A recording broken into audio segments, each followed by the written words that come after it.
Okay, so today is the 4th of July, so we're making some macaroni pie, and we have 2 pounds of macaroni and a pound of shredded cheddar.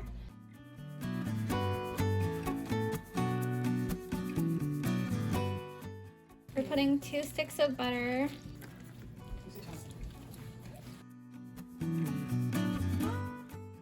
half of a grated onion. We're gonna put 1 tablespoon of salt, tablespoon of black pepper, tablespoon of garlic powder.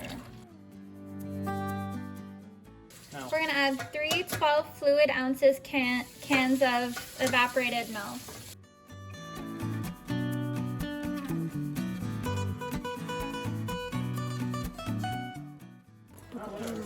Okay, so we're gonna be putting them in these baking tins and baking them at 375.